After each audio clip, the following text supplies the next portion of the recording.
Dans la vidéo d'aujourd'hui, je vais vous parler à vous, streamers, youtubeurs, content creators ou même simples viewers. Il existe un type d'écran sur le marché que vous devez absolument éviter d'acheter si vous voulez garder un contenu plutôt clean. J'ai moi-même fait cette erreur il y a quelques temps, du coup aujourd'hui mes amis, je vais vous expliquer pourquoi, même si vous faites que regarder des vidéos sur internet, eh bien vous ne devez absolument pas acheter ces écrans.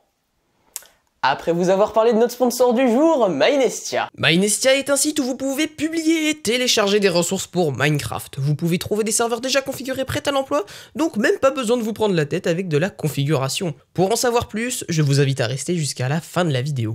Mais alors, quel est le souci avec ces écrans? Et déjà, de quel type d'écran je vous parle depuis tout à l'heure? Eh bien, je vous parle des écrans à haute résolution, mais pas forcément de la manière dont vous pensez. J'ai absolument rien contre votre magnifique écran 4K avec toutes les certifications de couleurs qui, au contraire, vous permettra de faire de bonnes vidéos, je pense. Non, j'ai quelque chose contre les fameux écrans gamer à haute résolution. Parce que vous le saviez peut-être pas, mais il existe sur le marché des écrans dits gaming, plus ou moins pratiques. C'est d'ailleurs mon cas. J'ai comme écran principal un écran 144 Hz en Quad HD. Qu'est-ce que le Quad HD? Eh bien, c'est assez simple à comprendre en fait. Tout d'abord, sachez que je n'ai rien contre le 144 Hz, au contraire même, je trouve que c'est la meilleure amélioration que j'ai pu faire dans mon setup en termes d'écran. Là où j'ai un problème, c'est avec cette fameuse Quad HD. Vous n'êtes pas sans savoir qu'il existe des standards en termes de vidéo. Vous connaissez sûrement le VGA avec sa 640 par 480 et surtout la haute définition en 1280 par 720 et même la Full HD ou Full haute définition en 1920 par 1080. C'est cette résolution que la plupart des gens sur internet vont utiliser pour regarder du contenu, car c'est la plus répandue et c'est devenu même un standard. Et je pense d'ailleurs qu'il y a de fortes chances que vous regardiez cette vidéo sur un écran 1080p. Mais le sujet n'est pas là.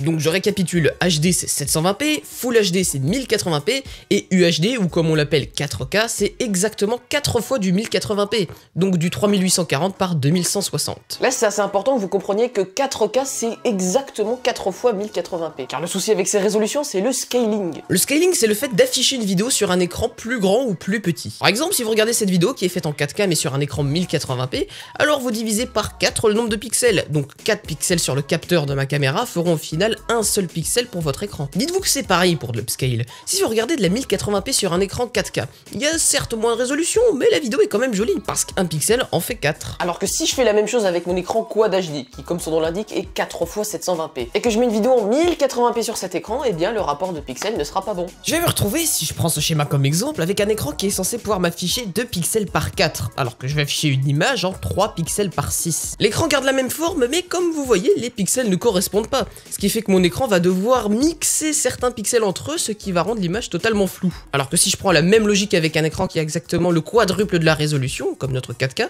alors les pixels ils vont correspondre. Bah c'est exactement le même problème avec ces écrans haute résolution. Il fait la même taille que mes Full HD qui sont à côté, il est aussi en 16/9, mais il n'a pas de rapport de pixels carrés, ce qui fait que dès que je mets une vidéo dessus en 1080p ou même en 4K, eh bien ça apparaît beaucoup moins beau et beaucoup moins détaillé qu'avec un écran qui a le bon rapport de pixels, en 1080p par exemple. Et pourquoi je dis que les créateurs de contenu seraient impactés aussi?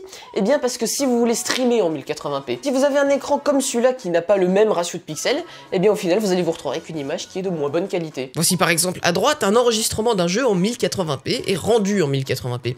Tout va bien. Maintenant voici un enregistrement fait en 1440p mais downscalé en 1080p. On peut voir au final que l'image est plus floue, alors que les deux fichiers sont bien tous les deux en 1080p au final. C'est un assez gros problème si vous filmez des vidéos où vous faites du stream gaming, parce qu'au final vous aurez pas la qualité optimale. Donc ouais, ces écrans ils sont faits uniquement si vous voulez faire du gaming, où là bah, le jeu il se mettra au bon ratio de pixels, il y aura aucun problème. Ou même si vous voulez ouvrir un logiciel de montage qui fait pas une preview en plein écran, tout ira bien. Mais si vous regardez des vidéos ou que vous voulez faire des vidéos, alors évitez absolument ce type d'écran qui ne sont pas au bon ratio. Ce qui signifie donc que vous allez être obligé de prendre de la 1080p ou de la 4K si vous voulez garder ce scaling. D'ailleurs, notez que pour du stream ou pour des vidéos, vous devez respecter la chaîne des résolutions. L'idéal est d'avoir le même rapport de résolution tout du long. Par exemple, pour garder une chaîne propre, vous devez record en 4K ou en 1080p, encoder en 4K ou en 1080p, et votre viewer doit également regarder en 4K ou en 1080p. Là c'est sûr, tout ira bien. Par contre, l'avantage de ces écrans Quad HD, c'est que vous pouvez donc record en 720p ou en 1440p, exporter en 720p ou en 1440p, et votre viewer doit regarder sur un écran 720p ou 1440p. Mais sachant que ces écrans ils sont pas aussi populaires que les écrans avec un rapport carré, donc comme la 1080p ou la 4K, bah je vous conseille quand même de rester sur un écran qui a un rapport carré. Parce qu'en plus personne n'a réellement d'écran 720p pixel par pixel. Et je vous vois venir, et oui, le même problème se pose si vous faites des vidéos ou des streams en 720p. Le viewer, eh ben il aura pas le même ratio de pixels au final. Je pense que le pire c'est si vous voulez record votre écran en faisant du gaming, vous voulez zoomer dans l'écran. Et bien vu qu'OBS aurait déjà fait la conversion de pixel par pixel, et bien au final ça va vous donner une vidéo totalement floue. flou. Donc ouais, faites très attention à ces écrans qui au final peuvent enlever des détails à votre contenu. Parce que ça, je peux vous le dire, c'était pas marqué sur la boîte. Hein. En début de vidéo, je vous ai parlé de Mynestia. Franchement, ne partez pas maintenant parce que j'ai regardé les services que ce truc propose et je trouve ça vraiment cool. En gros, c'est un site où vous pouvez envoyer des ressources de serveurs Minecraft et vous faire même payer pour ça. Vous pouvez vous inscrire et envoyer les ressources que vous avez créées ou bien alors acheter des ressources que les autres vendent. Vous trouverez des mini-jeux, des factions, skyblock, freebuild, battle royale, prison, configuration de plugins et bien plus encore. Alors n'hésitez surtout pas à aller faire un tour sur ce site dont le lien se trouve en description de vidéo.